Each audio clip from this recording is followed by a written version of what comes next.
Dear students, good morning, सुप्रभात, राधे राधे।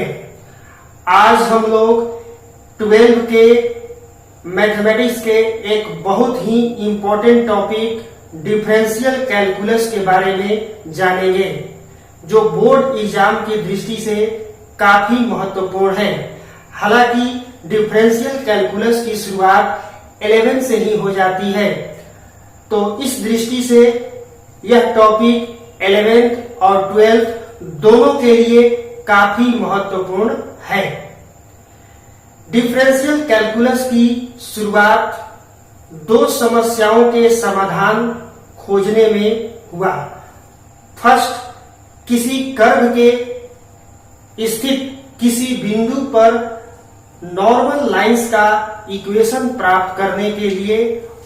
दूसरा, सूर्य के चारों ओर परिक्रमा करने वाले प्लैनेट्स के पथ को मालूम करने के लिए। ये लेबनिज़ थे जिन्होंने किसी कर्व के स्थित बिंदु पर नॉर्मल के इक्वेशन का सॉल्यूशन दिया। वहीं दूसरी तरफ न्यूटन ने बताया कि सूर्य के चारों ओर परिक्रमा करने वाले सारे प्लैनेट्स एक दीर्घवृत्तीय कक्षा में एक इलिप्टिकल ऑर्बिट में परिक्रमा करते हैं। हालांकि दोनों वैज्ञानिकों ने इंडिपेंडेंटली अलग अलग वर्क किया और इसी में डिफरेंशियल कैलकुलस का शुरुआत हुआ। एक ने ज्योमेट्रिकल मेथड का प्रयोग किया तो दूसरे ने फिजिकल मेथड का। डिफरेंशियल मैथमेटिक्स में हम उन राशियों पर विचार करते हैं जो परिवर्तनशील है। वास्तव में दुनिया में हर वस्तुएं परिवर्तनशील है। दो या दो से अधिक एक दूसरे से संबंधित राशियों में से किसी एक राशि में परिवर्तन होता है तो उसका असर दूसरी राशि पर भी पड़ता है। जैसे अगर किसी गोले की त्रिज्या को बढ़ा दिया जाए तो उसका आयतन या क्षेत्रफल अधिक हो जाता है, लेकिन अगर किसी गैस के आयतन को बढ़ा दिया जाए तो उसका प्रेशर कम हो जाता है। यानी परिवर्तन अलग अलग राशियों में अलग अलग तरीके से होता है। हम यहाँ देख रहे हैं कि किसी एक राशि में परिवर्तन होने से उस पर आश्रित दूसरी राशियों में भी परिवर्तन होता है। तब हम डिफरेंशियल कैलकुलस का परिभाषा कुछ इस तरह से दे सकते हैं। मैथमेटिक्स की वह शाखा जिसके अंतर्गत किसी एक राशि में परिवर्तन होने से उस पर आश्रित किसी अन्य राशि के मान में परिवर्तन किस प्रकार होता है, ऐसे अध्ययन को डिफरेंशियल कैलकुलस कहते हैं। डिफरेंशियल कैलकुलस का उपयोग फिजिक्स के फॉर्मूला को प्राप्त करने के लिए, एक्सेलरेशन, वेलोसिटी प्राप्त करने के लिए और भी अन्य कार्यों में होता है। सबसे पहले हम लोग जानेंगे meaning of x tends to a।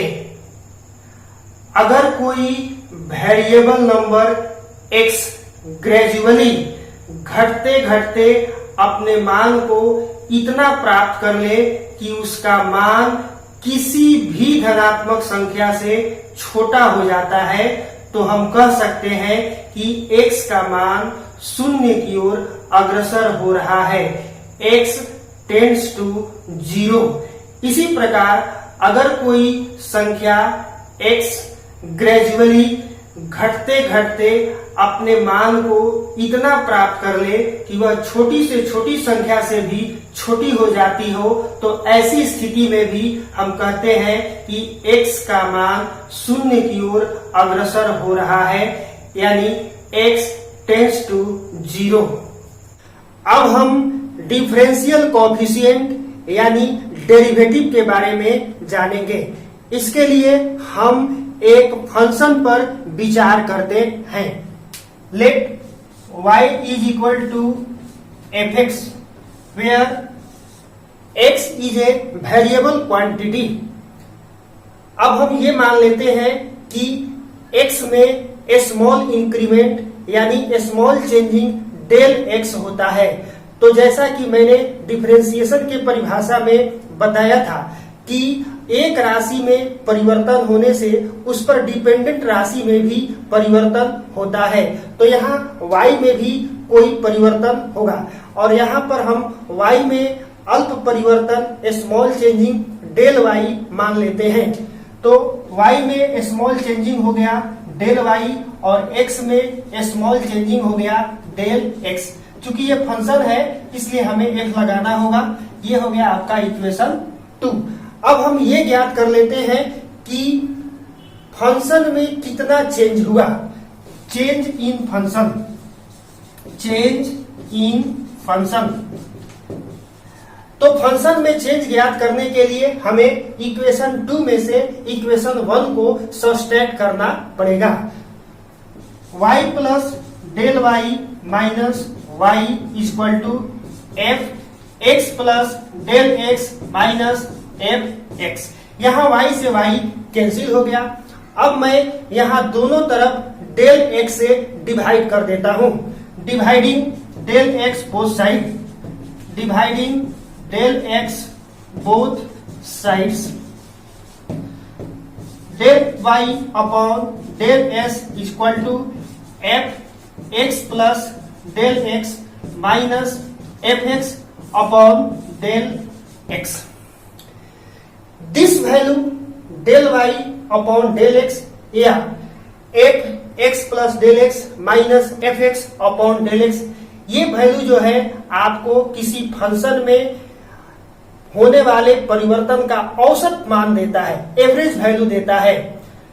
अब अगर इस फंक्शन का एक लिमिटिंग वैल्यू मिल जाए where del x tends to 0, तब हम कह सकते हैं कि y is differentiable with respect to x, यानी y का अवकलन x के सापेक्ष हो सकता है।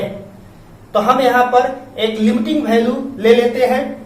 Limit del x tends to 0, limit del x tends to 0। This equation is called the differential coefficient of y with respect to x, यानी इस इक्वेशन को x के सापेक्ष y का अवकल गुणांक कहते हैं। x के सापेक्ष y के अवकल गुणांक को dy बाई dx से भी सूचित करते हैं। तो हम यहाँ पर लिख देते हैं dy by ds is differential coefficient को शॉर्टकट में डीसी कहते हैं। इसे डेरिवेटिव या अवकलज भी कहते हैं।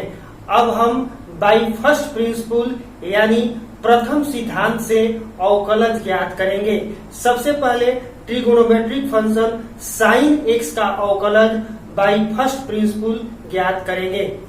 इसके लिए हमें let F X equal to sine X, equation first. जैसा कि डिफिनीशन में हमने बताया कि x में स्मॉल चेंज डेल x होता है, तो इसका नया वैल्यू हो जाएगा x plus del x sine, यहां भी x है, नया वैल्यू हो गया x प्लस डेल x।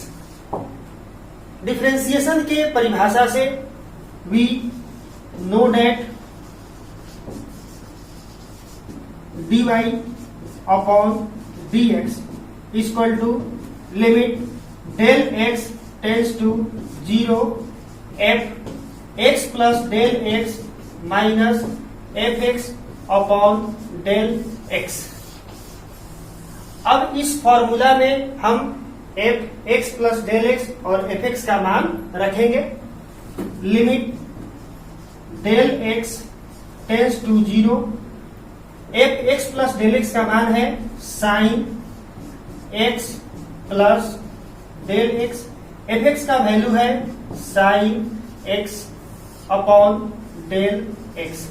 यहाँ पर आगे यह त्रिकोणमिति के एक formula sine c minus sine d पर सॉल्व होता है। हम यहाँ पर फॉर्मूला लिख देते हैं sine c minus sine d equal to 2 cos c plus d upon 2 into sine C minus D upon two. अब इस फॉर्मूला पर हम इसे फिट करेंगे। Limit del X tends to 0 two cos, यहां c है x प्लस डेल एक्स और d है x, c x plus del X plus x upon 2 sine c की जगह है x प्लस डेल x और d के जगह है x अपॉन 2 और होल अपॉन डेल x। यहां x से x कैंसिल हो गया। अब हम आगे लिख सकते हैं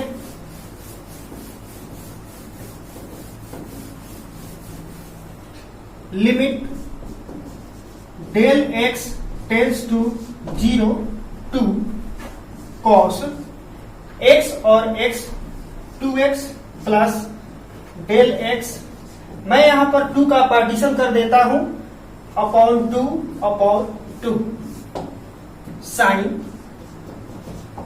del x by 2 upon del x।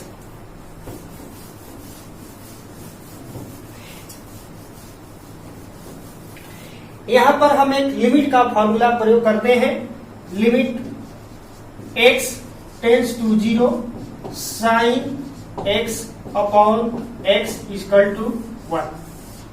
हम यहां साइन का फंक्शन देख रहे हैं। साइन x के जगह है del x upon 2। Limit del x tends to 0 two cos, 2 से 2 कैंसिल हो गया, x del x by 2।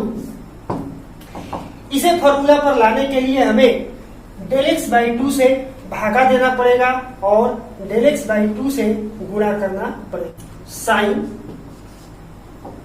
Del x by 2 upon del x by 2। यहां मैंने डेल x बाई 2 से डिवाइड कर दिया। अब मल्टीप्लीकेशन करना होगा डेल x बाई 2 और whole upon del x। Limit del x tends to 0 two cos x plus del x upon 2 sine x upon x equal to 1, इसका वैल्यू 1 हो गया। डेल x बाई 2 पहले से था डेल x से del x cancel हो गया, 2 से 2 कैंसिल हो गया। अब हम डेल x का लिमिटिंग वैल्यू 0 रखेंगे तो हमारा लिमिट जो है आउट हो जाएगा, तो बच गया cos x plus del x का वैल्यू हो गया 0, यानी कॉस x, यानी साइन x का dc अवकलज कॉस x होता है।